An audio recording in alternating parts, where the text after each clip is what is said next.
গতকালই দুটো ঘটনা ঘটেছে। একটা হচ্ছে বিএনপি তার অবস্থান জানিয়েছে জুলাই সনদ বাস্তবায়ন নিয়ে, সরকারের প্রতি এক ধরনের চাপ তৈরি করেছে, এটা নিয়ে কথা বলবো।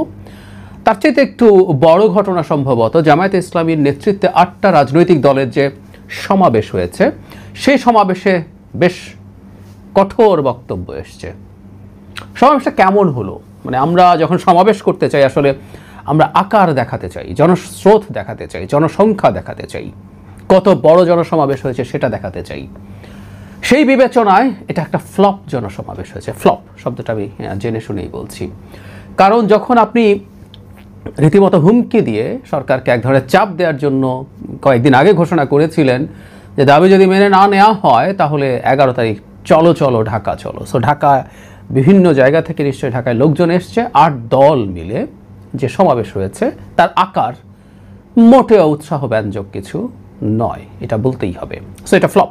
সো এই ফ্লপ হলেও এখানে কিছু বক্তব্য এসছে, সেই বক্তব্যগুলোর একটু অ্যানালিসিস করা দরকার। এর মধ্যে আমার প্রায় ইদানিং জামাতকে দেখে মনে হয় যে জামাতকে সংস্কারের ডিলারশিপ কে দিল বা সোল ডিস্ট্রিবিউটার কে বানালো। মানে এই দলটার সংস্কারের আলাপে আমরা কি আদৌ দেখেছি কখনো? এই সব ইস্যু নিয়ে কথা বলবো, বক্তব্যগুলো নিয়ে অ্যানালিসিস করব, এবং জামাত একটা অন্তত রেটরিকের দিক থেকে, আমি বলছি না এটা তারা শেষ পর্যন্ত স্টিক করবে, কিন্তু রেটরিকের দিক থেকে খুবই কঠোর একটা জায়গায় চলে গেছে, নির্বাচনের সাথে গণভোটকে মুখোমুখি দাঁড় করিয়ে দিয়েছে। যাই হোক, জামাতের আমির কি বলেছেন সেটা একটু পড়ি, একটু দরকার আছে, এবং তাদের একজন নেতারও একটা বক্তব্য খুবই কৌতূহলোদ্দীপক। আমির ডক্টর শফিকুর রহমান বলছেন, জুলাই জাতীয় সনদ বাস্তবায়নের আদেশ জারি ও উক্ত আদেশের উপর গণভোট আয়োজন সহ এখানে যেটা হয়েছে, জনাব শফিক বলছেন যারা জুলাই বিপ্লব মানবেন না, বিপ্লব খেয়াল করি, এই বিপ্লব বলার পেছনেও ভেস্টেড ইন্টারেস্ট আছে। প্রথম দিন থেকে এটাকে কন্টেস্ট করছে, এটা বিপ্লব ছিল না কোনোভাবেই, এটা একটা গণ অভ্যুত্থান ছিল। উনি বলছেন যারা জুলাই বিপ্লব মানবে না তাদের জন্য 26 সালে কোনো নির্বাচন নেই। এই জায়গাটা খুবই ক্লিয়ার মনে রাখতে হবে। এক্স্যাক্টলি যেটা বলেছেন, আমাদের দাবি কম কিন্তু খুব স্পষ্ট, জুলাই বিপ্লবকে স্বীকৃতি দিতে হবে, আর জুলাই বিপ্লবের স্বীকৃতি দিতে হলে জুলাই সনদের আইনি ভিত্তি দিতেই হবে। এই আইনি ভিত্তি ছাড়া কোনো নির্বাচন অনুষ্ঠান হওয়ার কোনো সম্ভাবনা নেই।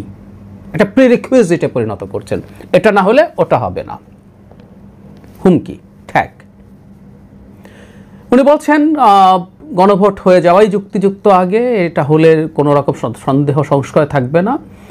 নির্বাচন চাই বলে বলছেন, কিন্তু এইটা হতে হবে। উনি বলছেন সংখ্যাগরিষ্ঠ দলের মতামতের ভিত্তিতে জুলাই সনদ প্রণীত হয়েছে, সংখ্যাগরিষ্ঠরা যা বলবে বাকিদের তা মেনে নিতে হবে। মানে সংখ্যাগরিষ্ঠ মানে সংখ্যার দলের সংখ্যা। এরশাদের নেতৃত্বে একবার 50 না 60 দলের একটা জোট হয়েছিল, তো ওটা কি বিরাট জোট? মানে এই কথাগুলো কিন্তু খুবই প্রবলেম্যাটিক। আমরা খেয়াল করেছি, আমরা কোনো দলকে ছোট করে কথা বলতে চাই না, কিন্তু গণতন্ত্রের সংখ্যাগরিষ্ঠতা বলতে বোঝায় জনগণের, মানে বিএনপির বাদে বাকি সব দল যারা এই ঐক্যমত্য কমিশনে আলোচনা করতে গিয়েছে সবাই জনসমর্থন যোগ দিলে বিএনপির সমান হবে? মানে এই সব দল মিলে যদি একটা জোট করে নির্বাচনে বিএনপিকে পরাজিত করতে পারবে? তো ভিন্ন কথা বলতে পারেন, কেউ কেউ বলছেন তো অবশ্য খোয়াব দেখছেন জামাত নিজেই পারবে। যাই হোক, আমি দেখি না, সব যোগ করলেও বিএনপির কাছাকাছিও আসার কোনো সম্ভাবনা নেই। তো তাই যদি হয়ে থাকে, উনি যে সংখ্যাগরিষ্ঠতার আলাপ দিচ্ছে দলের সংখ্যা দিয়ে, 30টার মধ্যে 2 বা 3টে ছাড়া এটা হয়েছে, তাই আমরা বেশি হয়ে গেছি বলে আমাদের কথা শুনতে হবে, এগুলো সবই কুযুক্তি। কোনো দলের নাম উল্লেখ না করে তিনি বলছেন জুলাই গণঅভ্যুত্থানের শহীদ ও আহত মানুষের ভাষা বুঝতে হবে, কোনো দলের নয় জনতার বিজয় হবে, জনতা কি চায় কান পেতে বোঝার চেষ্টা করতে হবে, না হলে এটা যদি ব্যর্থ হয় নিজের পরিণতির জন্য প্রস্তুত থাকতে হবে। আমি এটা একমত, আমি আসবো এই জায়গাটায়, জনগণের কথাই আসলে শুনতে হবে, একদমই তাই। উনি কঠোর হবার বার্তা দিয়েছেন, তিনি মানে নেতাদেরকে বলছেন, কর্মীদেরকে বলছেন তৈরি হন, যতক্ষণ পর্যন্ত জনগণের দাবি আদায় না হবে আমাদের আন্দোলন দুর্বার গতিতে চলতে থাকবে ইনশাআল্লাহ। ওনারা বলছেন ওনারা মিটিং করবেন, মিটিং করে পরবর্তী কর্মসূচি জানাবেন, যদিও এখন পর্যন্ত কোনো কর্মসূচি আসেনি, কিন্তু আন্দোলন শব্দটা বলছেন, আন্দোলনে তারা নেমে গেছেন। এই মিটিংয়ের পর আমরা দেখেছি যে তারা প্রধান উপদেষ্টার একটা সাক্ষাৎ চেয়েছেন, সেই সাক্ষাৎ কি হবে বা হবে কি না আদৌ আমরা সেটা জানবো পরে। আরেকজন নেতা, এটা হামিদুর রহমান আজাদ, যুগ্ম সাধারণ সম্পাদক, সহকারী সেক্রেটারি জেনারেল, একই রকম ব্যাপার। তিনি মানে যা ইচ্ছা তা তারা বলে বেড়াচ্ছেন আর কি। আমি একটু পড়ি। হামিদুর রহমান আজাদ বলেন, কেউ কেউ বলছেন সংবিধানে গণভোটের বিধান নেই। তাদের বলতে চাই, আওয়ামী লীগ সরকারের আমলে সংবিধান সংশোধন করে গণভোটের ধারা বাতিল করা ছিলেন শেখ হাসিনা। এখন যারা বলেন সংবিধানে গণভোট নেই, তারা কি হাসিনার সুরে কথা বলেন না? উত্তর হচ্ছে, পঞ্চদশ সংশোধনীতে গণভোট বাতিল করা হয়েছিল আর্টিকেল 142-তে।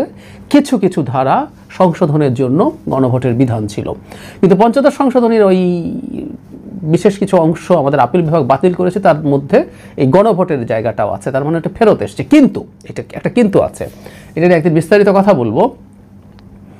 গণভোট এখন সংবিধানে যদি থাকেও, যে গণভোটটা হতে যাচ্ছে ওটা নেই, কিন্তু তারপরও করা যায়। আমরা নিজেরা যদি সবাই একমত হই, করে টোরে আমরা পরবর্তী পার্লামেন্টে এটা র্যাটিফাই করব। এটার নজির আমাদের বহু আছে, কিছু আছে, সুতরাং আমরা এটা করতেই পারি। হ্যাঁ, তিনি এভাবে বলছেন, এরপর 5 বছর পর পর নির্বাচনের কথা সংবিধানে লেখা আছে। 24-এ যদি নির্বাচন হয়, তাহলে 26 সালে নির্বাচন কোথায় লেখা আছে? সংবিধান অনুযায়ী নির্বাচন হতে হবে 2029 সালে। মানে এই কথাটা একটু বলতে চাইছিলাম। মানে সংবিধান আদৌ উনি পড়েছেন কিনা জানি না। মানে একটা দলের এত বড় নেতা, তিনি মানে সংসদে যাবেন আমরা আশা করতে পারি। যদি তাই হয়ে থাকে, আইন প্রণেতা হবেন। তিনি সংবিধান সম্পর্কে যে কথা বললেন, এটা সাধারণ শিক্ষিত মানুষও বলার কথা না। সংবিধানে পার্লামেন্টের 5 বছরের মেয়াদের কথা আছে, এটা ঠিক।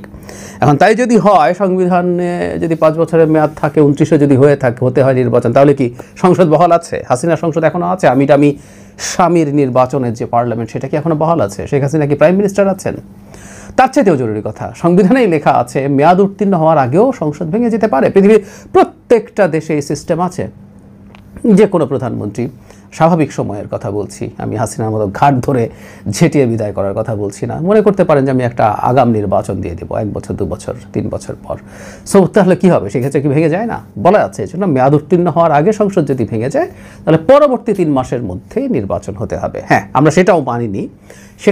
এটাও আরেকটা জিনিস যেটা আমাদেরকে পরবর্তী পার্লামেন্টে র্যাটিফাই করতে হবে। এটাও ঠিক আছে, এটা আমাদের মানতে হবে। এখন দুটো ইস্যু নিয়ে একটু কথা বলি। সেটা হলো সংস্কার না হলে হবে না, জুলাই সনদ না হলে হবে না, আর আরেকটা হচ্ছে জনগণের কাছে যাওয়া। মানে জামায়াতে ইসলামীকে সংস্কারের ডিলারশিপ কে দিল? আমি এই প্রশ্নটা একটু আসলেই করতে চাই। মানে একটা কথা বলেন না, more Catholic than the pope. জামাতের সংস্কারের আলাপ দেখে মনে হয় আমাদের অন্তত এই মাঠে একটা সংগঠন, বিশেষ করে সাংবিধানিক সংস্কার, শিক্ষিত মধ্যবিত্তের কাছে একাডেমিকলি পাঠচক্র করে আলোচনা করে এনেছে। সেটা হচ্ছে রাষ্ট্রচিন্তা নামে একটা সংগঠন, জানাব হাসনাত কাইয়ুম যার প্রধান ছিলেন। মানে আমার কাছে এখন জাওয়াতকে মোর ক্যাথলিকের মতো মোর সংস্কার চাওয়া দেন, এই আমিরের কথা বলছি, দেন হাসনাত কাইয়ুম, কথাটা এরকম হয়ে যায়। অথচ ওনারা অনেক বেসিক স্ট্রাকচারাল চেঞ্জ নিয়ে কথা বলেছেন, দীর্ঘদিন থেকে তাদের সাথে আলাপ আছে। আমি সবসময় একমত নই, কিন্তু ওই যে বললাম, বাংলাদেশে ওয়াইড স্কেলে এত গভীরভাবে সংস্কারের আলোচনা তারাই করেছেন।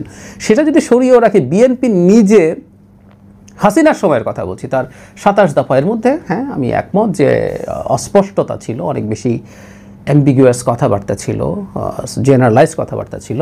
কিন্তু সেই বিএনপি গণতন্ত্র মঞ্চের সাথে আলোচনা করে খুবই বেসিক স্ট্রাকচারাল যেসব সংস্কার নিয়ে আলাপ হচ্ছে, সেগুলো দিনের পর দিন ডিবেট করেছে, আলোচনা করে 31 দফা করেছে। এবং এই আলাপ আলোচনাগুলো এই জনপরিসরে প্রচুর হয়েছে, সেমিনার হয়েছে, আলোচনা হয়েছে। আমরা জামাতকে জীবনেও দেখি নাই এইগুলো নিয়ে কথাবার্তা বলছে। আমরা ইসলামী আন্দোলন কেউ দেখি নাই। আন্দোলন অবশ্য হাসিনার স্থানীয় সরকার নির্বাচনে পার্টিসিপেট করতে ব্যস্ত ছিল, কাউকেই শুনি নাই। হঠাৎ করে তারা বিরাট সংস্কারবাদী হয়ে উঠলেন এই শেষের দিকে এসে।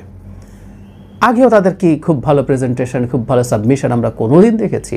যখন ঐক্যমত্য কমিশনের আলোচনা শুরু হয়, শেষের দিকে লোয়ার হাউস, পিআর, গণভোট, এগুলো নিয়ে তাদের বিরাট মাথা ব্যথা শুরু হয়ে গেল। এই ডিলারশিপ তাদেরকে কে দিয়েছে? জুলাই গণ অভ্যুত্থানের যে আমাদের অভ্যুত্থান হলো, সেটারও বিরাট ডিলারশিপ তারা নিয়ে নিচ্ছেন। কেন? জুলাইয়ে তাদের স্টেক আছে, এই স্টেক বিএনপির আছে, গণতন্ত্র মঞ্চের আছে, সাধারণ জনগণের আছে। অথচ শেখ হাসিনার বিরুদ্ধে লড়াইয়ে 2014 পর তারা গর্তে ঢুকেছিলেন। ইয়াস, তাদেরকে মাঠে কোনোদিন দেখা যায় নাই। অত্যাচার নিপীড়ন তো ছিল, এই বিএনপির লোকজন অত্যাচার নিপীড়ন শিকার হয়েও লড়াই চালিয়ে গেছেন। এবং আমার আর্গুমেন্ট হচ্ছে ওটাই শেখ হাসিনার পতনের মূল কারণ। আসলে শেখ হাসিনাকে ক্রমাগত চ্যালেঞ্জ করতে দুর্বল করে ফেলা হয়েছিল।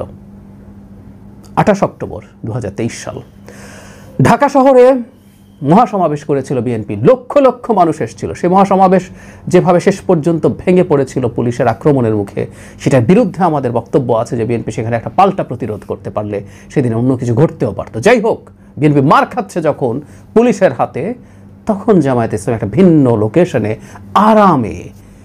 আরামে সমাবেশ করে বাড়ি ফিরে গিয়েছিল। এর আগে পুলিশকে ফুলটুল দিতেও দেখেছি। জুলাই গণ অভ্যুত্থানের এটারও তারা এক ধরনের সোল ডিস্ট্রিবিউটর হয়ে পড়েছেন, ভাবটা এরকম মনে হচ্ছে। না, হতেই পারে না।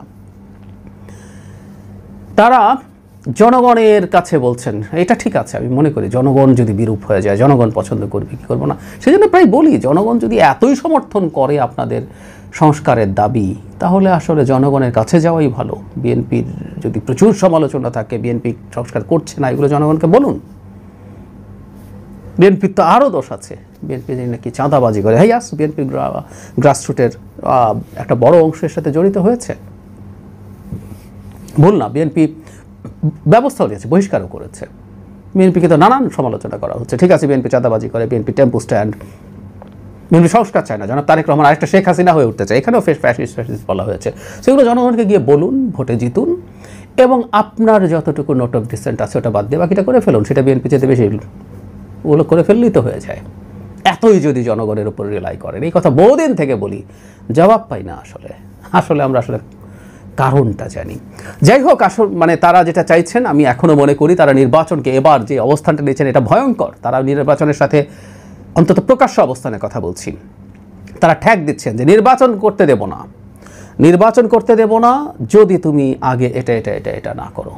উদ্দেশ্য হয়েছে বলছি বিএনপিকে এই ভয় লাগিয়ে দেয়া, তুমি ক্ষমতায় যেতে চাইছো, বহুদিন ক্ষমতা থেকে বাইরে আছো, ক্ষমতায় যেতে চাইলে আমার সাথে নেগোশিয়েট করতে হবে। আমি সত্যিই মনে করি জামায়াতে ইসলামী, এটা নিয়ে আমি কিছুদিন আগেও কথা বলেছি, যুগান্তর একটা রিপোর্ট করেছিল, জামায়াতে ইসলামী আসলে হিস্সা চায়। সে নির্বাচনের ডাব্বা মারার সম্ভাবনা যেহেতু আছে, সে চায় বিএনপির কাছ থেকে সিটের ছাড় পাওয়া, জাতীয় সরকারের পার্ট হওয়া, এসব কারণে নির্বাচনটাকে অনিশ্চিত করে তোলার চেষ্টা করছে। কিন্তু এর পাল্টায় বিএনপিও যে অবস্থা নিয়েছে সেটা ঠিক কি ভুল